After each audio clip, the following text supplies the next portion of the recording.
kids. Today we're going to talk about a character, honesty, and we have a story about Abraham Lincoln. So his wife Mary Todd Lincoln once wrote to a friend that Mr. Lincoln is almost monomaniac on the subject of honesty. The future president was first called Honest Abe when he was working as a young store clerk in New Salem, Illinois. According to one story, whenever he realized he had shortchanged a customer by just a few pennies, he would close the shop, deliver the correct change regardless of how far he had to walk.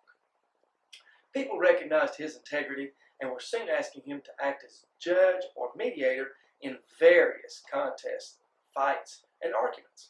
According to Robert Rutledge of New Salem, Lincoln's judgment was final in all of that region of country. People relied implicitly upon his honesty, integrity, and impartiality. As a member of the Illinois legislature and later in his law practice, he took advantage of his reputation for honesty and fairness to help broaden his constituency. His good name helped him win 4 consecutive terms in the legislature. Lincoln soon moved to Springfield, Illinois, and began his law practice, a profession at which he admitted there was a popular belief that lawyers are necessarily dishonest. His advice to potential lawyers was, resolve to be honest at all events. And if in your judgment you cannot be an honest lawyer, resolve to be honest without being a lawyer. Choose some other occupation. According to Judge David Davis, in whose court Lincoln practiced for many years, the framework for Lincoln's mental and moral being was honesty, and a wrong cause was poorly defended by him. Another judge who had worked with Lincoln agreed, saying, such was the transparent candor and integrity of his nature that he could not well or strongly argue a side or a cause he thought be wrong.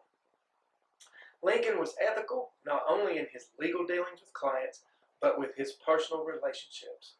Always comfortable telling jokes and stories around the men of Springfield, he usually was awkward and self-conscious around women.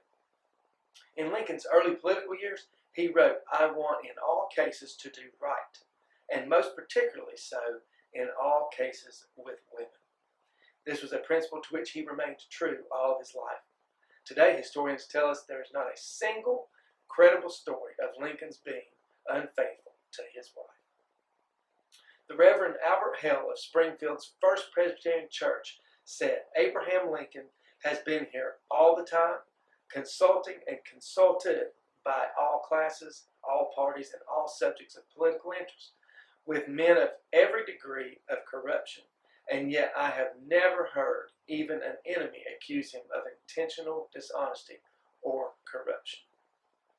An example of an enemy's respect came in 1858 during Lincoln's Senate race against the powerful incumbent Stephen A. Douglas. The senator, having competed with Lincoln in the legislature and many Illinois courtrooms, knew his opponent very well. Responding to the news that Lincoln was to be his adversary, Douglas said, I shall have my hands full. He is a strong man of his party, full of wit, facts, dates, and the best stump speaker. With his drawaways and dry jokes in the West, he was going to be an adversary. He is as honest and he is shrewd. If I beat him with my victory, I will win handily. Lincoln lost his Senate bid to Douglas. 2 years later, however, he found himself running against the same man for the presidency. When Douglas was told of Lincoln's victory, he unselfishly told his informants, you have nominated a very able and very honest man. By the time Lincoln was president, statements he had made previously, such as, I have never tried to conceal my opinions, nor tried to deceive anyone in reference to them.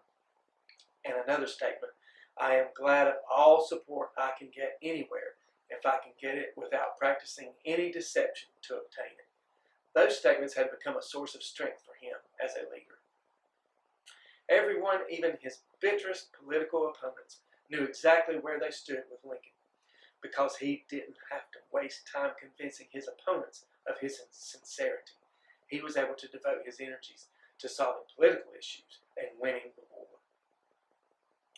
Finally, in search for the reason Lincoln was so adamant about honesty, a quote by one of his closest friends, Leonard Swett, is revealing.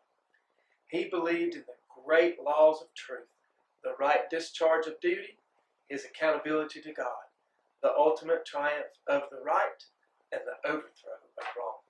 Lincoln is one of our great leaders and honest man.